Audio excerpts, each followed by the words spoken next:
Hello everyone, how are you all doing? I hope all of you are doing great. So in this video we will see last part of chapter number 6. Chapter 6 already हम complete कर चुके हैं. Theme भी Tapestry of Past का है ना. ये class 7th में NCERT Social Science Exploring Society India and Beyond इस बुक का एक चैप्टर है. The Age of Reorganization. ये चैप्टर ऑलरेडी हम 3 पार्ट्स में पूरी तरीके से कंप्लीट कर चुके हैं. इस वीडियो में हम इसके एक्स्ट्रा नोट, समरीज और एग्जाम बेस्ड जो क्वेश्चंस होते हैं वो प्रैक्टिस करने वाले. सो आई होप आपने सभी प्रीवियस वीडियोस देखी हैं. अगर नहीं देखी हैं so please go through the links given in the description box. चलिए चैप्टर के नोट्स एंड समरी देख लेते हैं. तो सबसे पहले हमने देखा था इंट्रोडक्शन में हमने देखा था कि मौर्य एम्पायर जब डिक्लाइन हुआ, उसके डिक्लाइन होने के बाद बहुत सारे छोटे छोटे न्यू किंगडम्स इमर्ज होने लगे. इस पीरियड को हम कहते हैं एज ऑफ रीऑर्गेनाइजेशन, क्योंकि इस वक्त पॉलिटिकल, सोशल, कल्चरल ये सभी लाइफ जो है रीऑर्गेनाइज हो रही थी, खुद को रीऑर्गेनाइज कर रहे थे. It was marked by इन्वेशन. इस वक्त बहुत सारी आक्रमण हुए, इंटरनल राइवलरीज, जो हमारे इंटरनल जैसे बहुत सारे किंगडम बन रहे थे, तो एक राजा अपने आप को पावरफुल साबित करने के लिए बहुत सारा आपस में यहाँ पर कलह हो रहा था, आपस में बहुत सारे वॉर्स हो रहे थे, ट्रेड का ग्रोथ हो रहा था, कल्चरल ब्लेंडिंग. जब हमने देखा कि इन्वेशन हुए, आक्रमणकारी जो हमारे देश में आ रहे थे वो अपने कल्चर साथ में लेकर आ रहे थे और यहाँ इंडियन कल्चर जो है वो मिक्स हो रहा था, तो यहाँ पर बहुत सारी ब्लेंडिंग हमें देखने को मिली. नाउ हमने देखा था डिक्लाइन ऑफ मौर्यास. मौर्यास कैसे डिक्लाइन हुए? तो जो अशोका थे, अशोका के बाद जो भी रूलर्स आए, सक्सेसर्स मतलब जो उनके बाद के जो भी राजा आए वो सारे वीक थे, उतने पावरफुल नहीं थे. तो फिर क्या हुआ, जो उनके लास्ट एक ये पुष्यमित्र शुंगा है ना, इनके बारे में हमने पढ़ा था कि मौर्य एम्पायर के जो लास्ट राजा थे उसको इन्होंने असैसिनेट कर दिया, मतलब मार दिया. ठीक है, किसने? शुंगा ने. और यहीं से शुंगा डायनेस्टी की शुरुआत हुई, जिसके बारे में आगे दिया हुआ है. Mauryan provinces turn into independent kingdoms. अब मान लो इतना बड़ा मौर्यन एम्पायर था, इसमें छोटे छोटे प्रोविंस थे, जैसे आज के समय में हमारे पूरे इंडिया में बहुत सारे स्टेट्स हैं, वैसे उस वक्त प्रोविंस थे. तो ये जो प्रोविंस है, अब क्योंकि मौर्यन एम्पायर डिक्लाइन हो रहा है, खत्म हो रहा है, तो ये जो सारे छोटे छोटे यहाँ पर राजा थे ये खुद को इंडिपेंडेंट घोषित करने लगे. नॉर्थ वेस्ट जो एरिया था वो वीक था, वहां से फॉरेन इन्वेशन हुआ. जो इंडिया का नॉर्थ वेस्टर्न पार्ट था, यहाँ पर हमने एक रफ मैप मैंने बताया था, यहाँ से तो ये जो वीक पड़ गया क्योंकि मौर्यन एम्पायर डिक्लाइन हुआ था, यहाँ से फॉरेन इन्वेशन, जो विदेशी आक्रमणकारी थे वो लोग यहाँ से भारत में एंट्री लेते थे. ओके, देन हमने देखा राइज ऑफ न्यू डायनेस्टी. जब मौर्यन एम्पायर टूटा तो बहुत सारी नई डायनेस्टीज बनी, जैसे शुंगा. अभी हमने पुष्यमित्र शुंगा के बारे में पढ़ा, उसने लास्ट रूलर जो था मौर्यन एम्पायर का उसको असैसिनेट किया, मतलब मारा. फिर इसने जो ये शुंगा डायनेस्टी के पुष्यमित्र शुंगा है, इसने वैदिक रिचुअल्स को रिवाइव किया, अश्वमेध यज्ञ किया. Then patronize art and literature. Patronize मतलब क्या होता है? संरक्षण देना. ठीक है, जो आर्ट, लिटरेचर ये सब जिस चीजें थी उसको उसने संरक्षण दिया. जैसे एक एग्जांपल हमने देखा था चैप्टर में, भरहुत स्तूपा रेलिंग्स इसके समय में बनाई गई, और संस्कृत लर्निंग को भी प्रमोट किया. ठीक, शुंगा डायनेस्टी के समय की सारी अचीवमेंट्स हैं. ऐसे ही सातवाहना, ये डेक्कन साउथ वाला जो एरिया है, वहां पर 2nd सेंचुरी बीसीई से 3rd सेंचुरी सीई तक थे. इनकी कैपिटल अमरावती और प्रतिष्ठाना पैठान तक थी.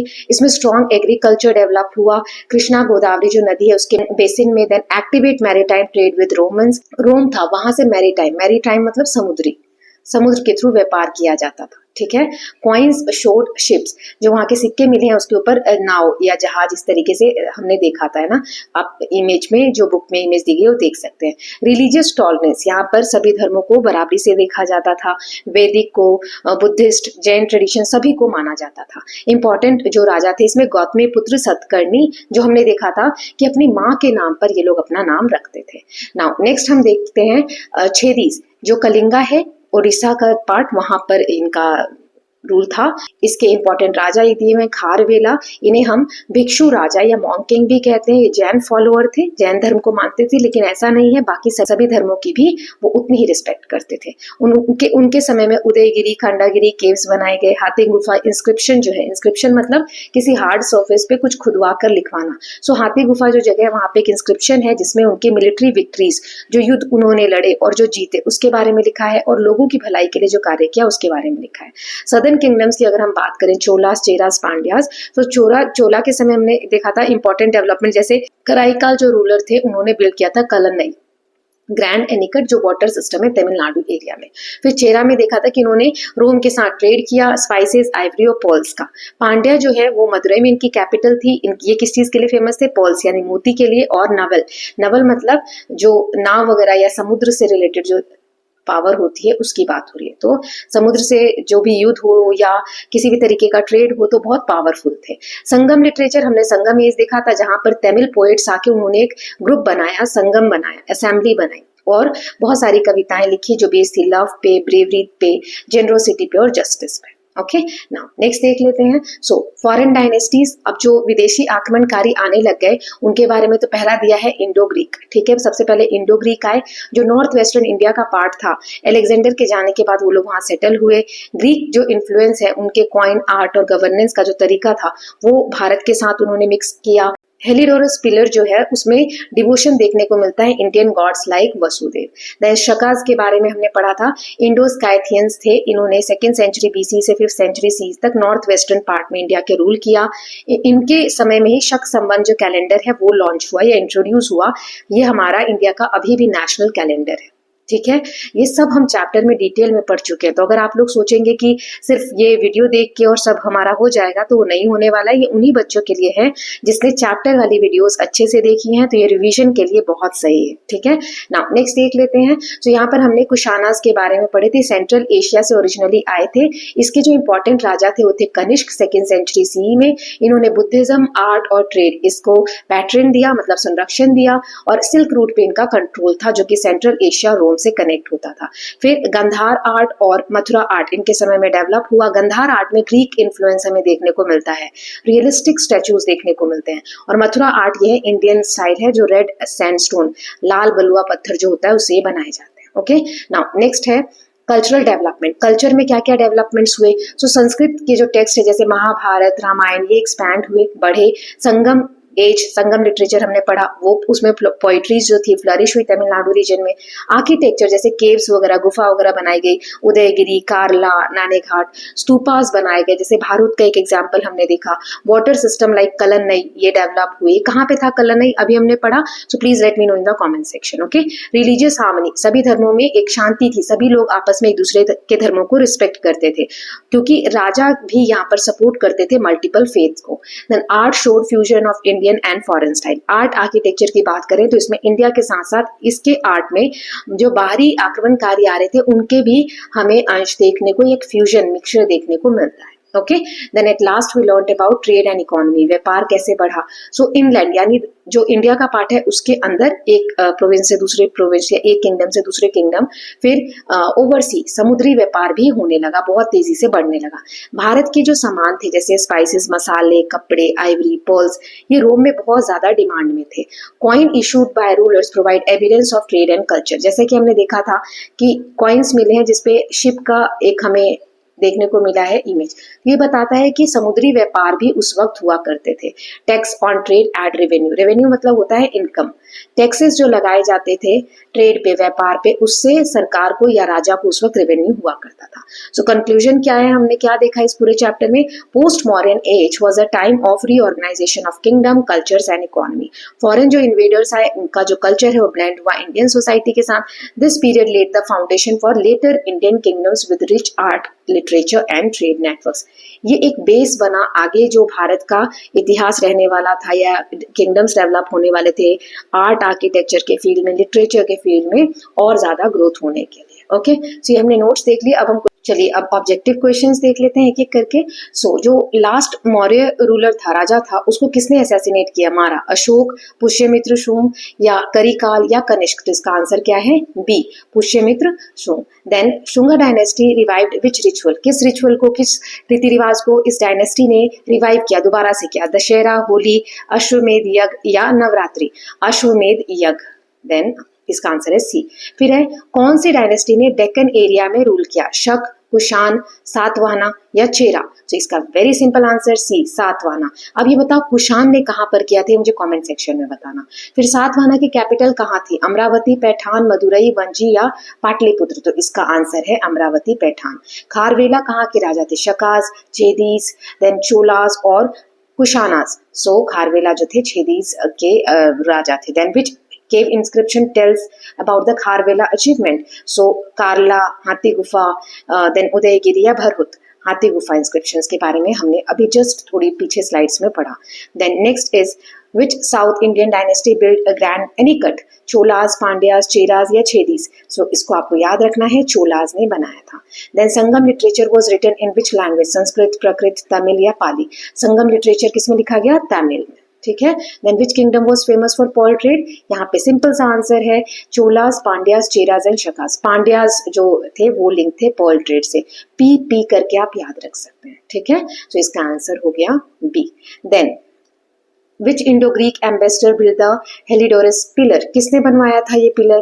तो यहाँ पे आंसर है डेमेट्रियस, मिनांडर, हेलिडोरस या सेलिकस। तो इसका आंसर हो जाएगा हेलिडोरस। देन शक संवत कैलेंडर किसने इंट्रोड्यूस किया था? शकाज ने, सातवाहनाज ने, चोलाज ने या कुशानाज ने? वेरी सिंपल आंसर ए, शकाज ने। फिर Kanishka was ruler of which dynasty? Mauryas, Kushan, शक या छेदीस? सो इसका आंसर है कुशान डायनेस्टी, बी वाला इसका आंसर, ओके। नो नेक्स्ट देख लेते हैं। सो गंधारा आर्ट जो है उसमें किसका इन्फ्लुएंस है? चाइनीज, ग्रीक, पर्शियन या अफ्रीकन? ग्रीक, तो इसका आंसर हो जाएगा B. Then Mathura art mainly use red sandstone, black marble, white granite या ब्रॉन्ज? तो इसका आंसर है रेड सैंडस्टोन। फिर कौन सा एपिक जो है वो कंपोज हुआ संगम पीरियड के दौरान? शिलापदिकरम, रामायण, महाभारत या अष्टशास्त्र? सो इसका आंसर है शिलापदिकरम। इसमें हमने दो व्यक्ति की कहानी एक पढ़ी थी, छोटा सा मैंने आपको समझाया था, वो दोनों नाम बताइए और शिलापदिकरम में वो नाम क्या थे और स्टोरी अगर कोई समराइज करके एक दो लाइन में बताना चाहता है तो please let me know in the comment section. देखती हूँ कितने बच्चों ने वीडियो अच्छे से देखी है। अब हम फिल इन द ब्लैंक्स देख लेते हैं। तो चलिए देखते हैं। पहला है यहाँ पर जो लास्ट मौर्य रूलर थे वो किसने मारा था उनको? सो इसका आंसर हो जाएगा Pushyamitra Shunga, okay. Then Shunga dynasty किसने फाउंड की थी? तो इसका भी आंसर हो जाएगा पुष्यमित्र शुंग। फेमस जो भरूच स्तूप है वो किसके समय में बना था? शुंगा डायनेस्टी। देन सातवाहना के जो राजा थे जैसे Gautamiputra Satakarni included his dash name in his title, किसका नाम उन्होंने इंक्लूड किया था? मदर का। ये मैंने आपको चैप्टर अभी जस्ट समझाते वक्त बताया था। Satavahana capital were dash and dash, कहाँ कहाँ थे सातवाहना के कैपिटल? अमरावती एंड पैठान, प्रतिष्ठान भी बोलते हैं इसको। जो सातवाहना के कॉइन्स हैं ऑफन शोड, क्या दिखाते हैं उसमें? Ships. Kharavela built dash and dash, Udayagiri caves and Khandagiri, ठीक है। देन हाथी गुफा इंस्क्रिप्शन किसके बारे में?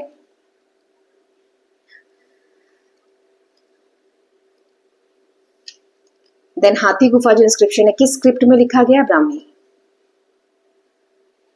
Now Chola king dash build the grand anicut, किसने बनवाया था? करैकल। संगम लिटरेचर किस भाषा में है? तमिल, ओके। नाउ नेक्स्ट देख लेते हैं। So Cheras traded with, Chera ने किसके साथ ट्रेड किया था? Rome and West Asia. Pandyas is famous for pearl trades. Heliodorus pillar ये कहाँ पर है? मध्य प्रदेश, एमपी लिख रहे हैं, पूरा लिखेंगे। फिर किसने शक संवत कैलेंडर इंट्रोड्यूस किया? शकाज ने। कुषाण डायनेस्टी का जो कनिष्क था वो एक ऐसा राजा था जिसने बुद्धिज्म को ग्रेट पैटर्न दिया था, संरक्षण दिया था, ओके। नाउ अब शॉर्ट क्वेश्चन आंसर्स देख लेते हैं। सो यहाँ पर टोटल 15 क्वेश्चंस हैं, ठीक है। एक एक करके आंसर करेंगे। जैसे पहला है why is post modern period called age of reorganization? So answer इसका हो जाएगा after modern decline many small kingdoms emerged and reorganized territories. This period saw new rulers, foreign invasion, cultural exchange, trade and art flourished, making it an age of political and cultural reorganization. Who founded the Shunga dynasty and what was his achievement? So Shunga dynasty Pushyamitra Shunga ने found किया था। After assassinating the last Mauryan ruler in 185 BC, he revived Vedic rituals and protected his kingdom from invasion, strengthening North India. Third है what was Ashwamedh यज्ञ and why was it performed? अश्वमेध यज्ञ क्या है और क्यों परफॉर्म किया जाता था? So ये एक वैदिक हॉर्स सेक्रीफाइस रिचुअल है जो राजा द्वारा परफॉर्म किया जाता था उसकी पावर को दिखाने के लिए, ठीक है। ये आंसर लिखेंगे। Territories through which the horse roam unchallenged became part of kings empire. ये मैंने अच्छे से समझाया था। घोड़ा जहां तक बिना किसी रुकावट के दौड़ जाए, कोई राजा उसका विरोध ना करे, वहां तक का सारा हिस्सा जो भी राजा अश्वमेध यज्ञ परफॉर्म कर रहा है उसके हिस्से में आ जाता था। ओके, थर्ड हो गया। फोर्थ है मेन कंट्रीब्यूशन बताना है शुंगा डायनेस्टी का आर्ट में। सो इसमें हमने देखे थे कि इसने बहुत सारे आर्ट एंड आर्किटेक्चर को पेट्रनाइज किया था, ब्यूटीफुल रेलिंग्स और कार्विंग्स बनवाई थी भरभुत स्तूपा में, which showed scenes from Buddha's life and nature motifs, then marking the early development of Buddhist art. Then next है mention two important capital of Satavahana. Satavahana के दो इंपॉर्टेंट कैपिटल बताने हैं हमें। So these are different times, different capitals. So two most important were Amaravati and Pratishthana. Then what do Satavahana coins with ships tells us. नाव क्या दिखाती है उस पर, जहाज क्या दिखाती है, पानी की जहाज जो है। So ships design on Satavahana coin shows that maritime trade was important, कि समुद्री व्यापार भी उस वक्त इंपॉर्टेंट था। They prove that dynasty had advance ship building and trade links with distant regions like Rome, क्योंकि रोम तक के इतने दूर दूर के भी रिलेशंस थे, trading relations. Okay, now Who was Gautamiputra Satakarni and why is he important? ये क्यों कौन थे और ये क्यों इंपॉर्टेंट है गौतमीपुत्र सतकर्णी? सो चलिए इसका आंसर देख लेते हैं। गौतमीपुत्र सतकर्णी जो थे वो सातवाहना रूलर थे। इन्होंने अपनी मम्मी का नाम रखा था एंड स्ट्रेंथन हिज एम्पायर, और एम्पायर को स्ट्रेंथ किया था, showing respect for maternal lineage. अब ये जो मम्मी का नाम इन्होंने नहीं रखा था, इनके नाम में गौतमीपुत्र जो आ रहा है, गौतमी इनकी मम्मी का भी नाम है, और ये जो मम्मी की साइड की लाइन है जैसे मम्मी, नानी, उनकी मम्मी, उनको रिस्पेक्ट शो करने के लिए इस तरीके से किया जाता था। Then who was Kharavela and what did he build for Jain monks. Kharavela कौन थे और जैन मॉन्क्स के लिए इसने क्या बनाया? So Kharavela was ruler of Chedi, ये कलिंगा में, और इन्होंने उदयगिरी खंडागिरी केव्स बनवाई भुवनेश्वर के आसपास as residence for Jain monks. Jain monks जो जैन साधु होते हैं उनके रहने के लिए। फिर व्हाट इज रिटन इन हाथी गुफा इंस्क्रिप्शन। हाथी गुफा इंस्क्रिप्शन में क्या लिखा हुआ है? सो हाथी गुफा इंस्क्रिप्शंस रिकॉर्ड खारवेलाज मिलिट्री विक्ट्रीज, कि खारवेला की जो मिलिट्री जंग हुई, जीत हुई, उसके बारे में, लोगों की भलाई के लिए जो काम किए, डोनेशंस जो थे उसके, respect for all religion. It is the important source for his reign, उसके समय का ये बहुत इंपॉर्टेंट सोर्स है। Then which Chola kingdom built grand anicut and what was its purpose. Grand anicut किसने बनाया था और इसका पर्पस क्या था? अब तक तो आपको याद हो जाना चाहिए, कितनी बार हमने ये देख लिया। तो ये कराईकाल ने बनाया था, इसे कलनई और ग्रैंड एनिकट भी कहते हैं। इसमें कावेरी रिवर का जो पानी है उसको डाइवर्ट करके जो इरिगेशन के लिए फार्मलैंड्स है वहां तक ले गए, making the region rich and rice bowl of south. Then next is what is Sangam literature and what themes does it cover? Sangam literature क्या और इसमें कौन कौन से themes हैं? So it is the earliest Tamil poetry composed between 2nd BC to 3rd CE. इसमें themes हैं love, bravery, generosity, justice and give details about South Indian society and trade. Then which kingdom was famous for pearls? बताओ कौन है? P से पांड्यास, है ना। और क्यों ये फेमस है पर्ल्स के लिए? तो इसका आंसर देख लेते हैं। Pandyas kingdom with its capital at Madurai was famous for its pearl fisheries. Pearls were in great demand for trade with Greeks and Rome. Then what is importance of Heliodorus pillar? तो इसका क्या इंपॉर्टेंस है? ये मध्य प्रदेश में है और ये ग्रीक एम्बेसडर ने बनवाया था जो वर्शिप करते थे गॉड वसुदेव को। It shows cultural exchange between Indians and Greeks. एक कल्चर एक्सचेंज हुआ है वो दिखाया जाता है। शक संबंध क्या है? इस कैलेंडर के बारे में क्या बताना है हमें, और हु इंट्रोड्यूस इट, और कौन लाया था ये? So Shaka Samvat was a calendar introduced by Shakas. It is still used in India today as a national calendar beginning in 78 C. आज भी हमारे नेशनल कैलेंडर के फॉर्म में हम इसे यूज करते हैं। दो फेमस स्कूल ऑफ आर्ट बताने जो कुशाना के समय में डेवलप हुए, कौन कौन से? गंधारा एंड, पहला है गंधारा और दूसरा है मथुरा। मथुरा में इंडियन स्टाइल था, रेड सैंडस्टोन यूज हुआ था। गंधारा में ग्रीक स्टाइल था, ग्रे शिस्ट स्टोन यूज हुए थे। ओके, ये दो famous school of art develop हुए कुशाना के समय में। तो ये हमने शॉर्ट क्वेश्चन आंसर्स देख लिए। अब हम लॉन्ग क्वेश्चन आंसर्स देख लेते हैं, जिसमें मैंने 5 क्वेश्चंस लिए हैं। ये आप देख सकते हैं, इन 5 को एक एक करके आंसर देखेंगे। तो चलिए देखते हैं। तो सबसे पहला है, हमें पॉलिटिकल चेंजेस बताने हैं जो इंडिया में हुए मौर्यस के डिक्लाइन के बाद। सो आफ्टर अशोका, मौर्य का जो रूल था वो वीक हो गया, unable to control vast empire. इतने बड़े एम्पायर को संभालना कठिन हो रहा था। लास्ट मौर्य किंग जो है उसको असैसिनेट कर दिया था पुष्यमित्र शुंग ने 185 BCE में। मौर्यन एम्पायर छोटे छोटे स्मॉलर इंडिपेंडेंट किंगडम में ब्रोक इनटू, मतलब टूट गया। नॉर्थ इंडिया जो है शुंगा डायनेस्टी वहां पर पावर में आई। डेक्कन में सातवाहना पावर में आए। कलिंगा में छेदीज पावर में आए। साउथ में Cholas, Cheras, Pandyas became strong and independent. Foreign invasion बहुत सारे हुए, जैसे Indo Greek, Shakas, Kushanas entered through the north west. Thus India's political map change completely with constant rivalry among kingdoms.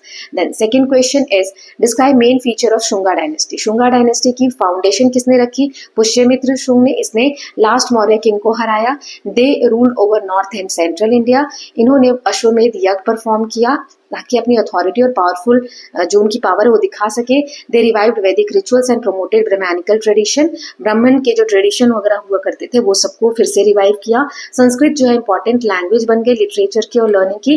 Bharuch stupa के जो रेलिंग्स है उसको डेकोरेट किया गया और कार्विंग की गई उस पे उस समय में। These carving showed stories from Buddha's life, singers, dancers, animals and gods. Then they fought against foreign invaders like Greek but later maintain peace. शुरू में उन्होंने ग्रीक जैसे जो फॉरेन इन्वेडर थे उनके साथ लड़ाई की, लेकिन बाद में शांति बनाई रखी।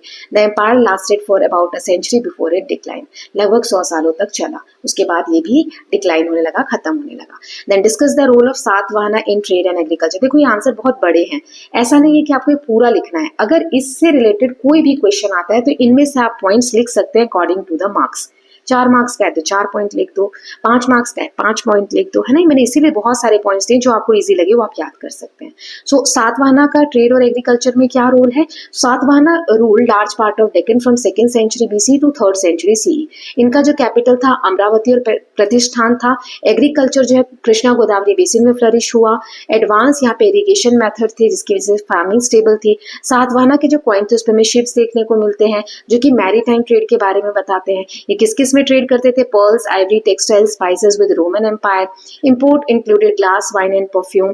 टैक्स ऑन ट्रेड जो दिया जाता था किंगडम को वो एक वेल्थ, धन और इनकम का सोर्स था। This prosperity supported art, inscriptions and Buddhist के। Then next question is write a note on contribution of Gautamiputra Satakarni. इनके क्या contributions थे? So ये most famous ruler थे सातवाहना के। इनका जो नाम था उसमें मम्मी का नाम था गौतमी जो रिस्पेक्ट देता है विमेन और उनकी जो मम्मी थी उनकी तरफ की जो lineage है जैसे मम्मी, नानी, इनके बारे में बताया गया है। इन्होंने अपने किंगडम को स्ट्रेंथन किया, इसकी बाउंड्रीज को एक्सपेंड किया, कॉइन्स इशू किए जिसमें नाम और टाइटल रखा जो इनकी अथॉरिटी को दिखाता है। एग्रीकल्चर और मैरीटाइम ट्रेड जो है फ्लरिश हुए इनके समय में। He granted land to Brahmans, Jain monks, Buddhist monks showing tolerance. His mother Gautami Balashari also played an active role in donation and welfare. Inscriptions found in Nasik and Naneghat describe his achievements. Now next देख लेते हैं describe the achievements of Kharvela of Chedi dynasty.